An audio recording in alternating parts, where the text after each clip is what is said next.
কালযবন খুব শক্তিশালী, তাকে নিয়ে গেছেন। কালযবন ধরতে যাচ্ছেন, উনি পিছিয়ে পিছিয়ে যাচ্ছেন, গিয়ে একটা গুহার সামনে গিয়ে কৃষ্ণ দাঁড়িয়েছেন। কালযবন ভাবছেন এই তো পেয়ে গেছে, এবার হাতের কাছে ও ধরতে গেছেন, তখন তিনি গুহার মধ্যে ঢুকে গেছেন কৃষ্ণ। আর এই বাটা তো মাথা মোটা, জানে না যে কৃষ্ণ সব জানেন, তো সব জায়গার ইতিহাস, নারী নক্ষত্র সব কৃষ্ণের জানা আছে। কালযবন ঢুকে গেছে ওখানে, ঢুকে গিয়ে কৃষ্ণকে আর খুঁজে পাচ্ছেন না। দেখছেন ওই অন্ধকারের মধ্যে দেখছেন কেউ একজন শুয়ে আছে।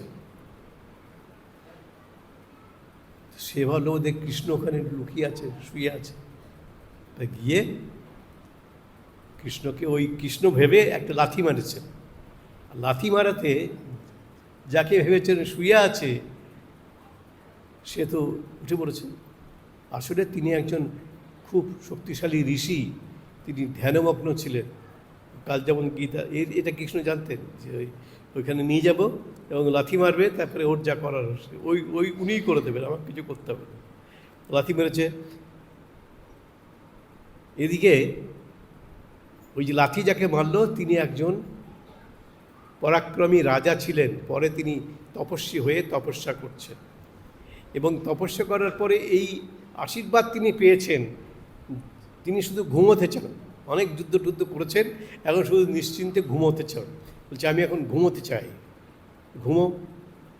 আমার যদি কেউ ঘুম ভাঙে তাহলে আমি যার দিকে ওই ঘুম ভেঙে তাকাবো সে ভস্ম হয়ে যাবে। এটা কৃষ্ণ জানতেন, তাকে কিছু করতে হবে না, ওই কালযবনই নিজেই মরে যাবে। তো যেই লাথি মেরেছে, আর উনি তো সেই ঋষি সমাধিস্থ হয়েছিলেন, তার সমাধি ভেঙেছে, ধ্যান ভেঙেছে, আর তিনি তাকিয়েছেন। আর ওই তাকানো মাত্রই কালযবন ধ্বংস। কৃষ্ণকে কিছু করতে হলো না, ওই ঋষির দৃষ্টিতেই সেই কালযবন ধ্বংস হয়ে গেল। তাহলে কৃষ্ণ তো কিছু করলেন না, কৃষ্ণ তো করে নিয়ে গেছেন, বাকি কাজটা সে নিজেই করে নিয়েছে। তা কৃষ্ণ কখনো অহেতুক লোকক্ষয় করতেন না।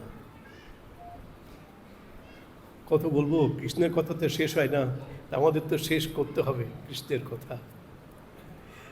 তো কৃষ্ণের কথা কখনো শেষ হবে না আমাদের, অনন্তকাল ধরে আমরা কথা বলতে পারি, কৃষ্ণের কথা কখনো শেষ হবে না। এত প্রিয় চরিত্র আমাদের। দেখবেন একটু আগেই এখানে গান হচ্ছিল, এখানটাতে বসে বসে শ্যামনাম সংকীর্তন হচ্ছিল। আমাদের একটি ছোট ছেলে, ওই ওটা কী বলে, মন্দিরা খঞ্জনি, সে বাজাচ্ছে, কি সুন্দর মিষ্টি আওয়াজ। আর আমাদের অরুণ মহারাজ শ্যামনাম কীর্তন গাইছেন।